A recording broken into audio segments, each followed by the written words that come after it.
ఈరోజు మనం ముందున్నటువంటి ఒక విశిష్టమైనటువంటి వ్యక్తి వేదాలు, వేద గణితము ఈ అంశాల మీద చాలా కృషి చేసినటువంటి వ్యక్తి.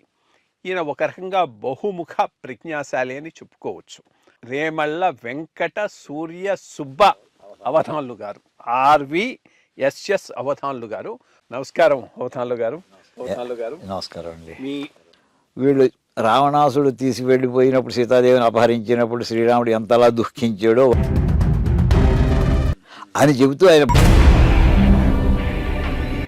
విచిత్రం ఏంటంటే ఆయన మైండ్ సెట్ స్టూడెంట్స్ అందరూ ఎలా నిమిషం మీరు న్యూక్లియర్ ఫిజిక్స్ చేశారు కాబట్టి బాబా అటామిక్ రీసెర్చ్ సెంటర్ కానీ అటు కానీ అనుకున్నానండి BRCకి. కానీ అంటే న్యూక్లియర్ అప్లికేషన్స్ కోసం క్యాండిడేట్స్ని వాళ్ళు ఇన్వైట్ చేశారు. అంటే అప్లికేషన్ పెట్టిన దాంట్లో నేను అందులో సెలెక్ట్ అయ్యాను, నెంబర్ 1గా సెలెక్ట్ అయ్యాను. అక్కడ వెళ్ళిన తర్వాత ఊహకందని విషయాలు అంటే గణితం, లెక్కలకు సంబంధించి సైన్స్లో కానీ అన్నింటిలో కూడా బాగా వాడేటటువంటి లాంగ్వేజ్. దానికి ఒక ట్రాన్స్లేటింగ్ ఫోర్ట్రాన్ లాంగ్వేజ్కి కంపైలర్ రాసేటటువంటి రెస్పాన్సిబిలిటీ నాకు ఇచ్చారండి. ఇండియాలో మొట్టమొదటి కంప్యూటర్. దాని తర్వాత వెంటనే నెక్స్ట్ అంటే గణితం, లెక్కలకు సంబంధించి సైన్స్లో కానీ అన్నింటిలో కూడా బాగా వాడేటటువంటి లాంగ్వేజ్.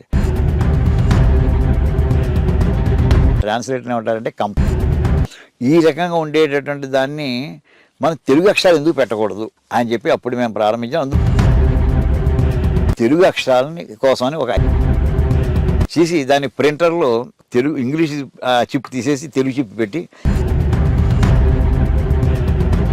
ఆన్సర్ వచ్చిందండి. 1970 అప్పుడే జరిగింది.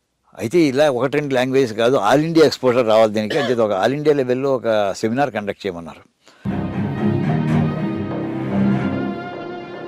100 మంది సైంటిస్టులు అప్పుడు డెమో చూపించానండి. మనం చూడగలిగామనేది అది ఈవేళ మనకి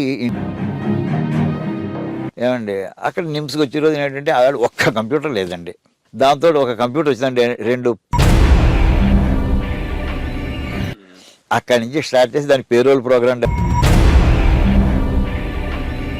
ఈరోజు నేను రిటైర్ అయ్యేప్పటికి సుమారు అండ్ నెట్వర్క్ బిల్డప్ చేసి ఈవేళ అదృష్టం ఏంటంటే ఏ సంవత్సరం ఉంటుందో ఉండదు 15 కోట్ల సెర్చింగ్ అంటే దొరికిందంటే ఎక్కడో ఉందని అర్థం. కానీ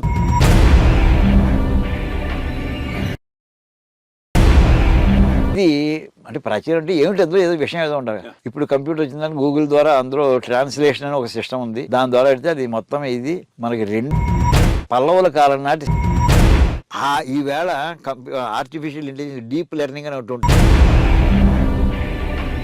చూపించారండి ఆయన. దీని మీద ఒక చాప్టర్ అంతా అదే టాపిక్ మీద రాశానండి.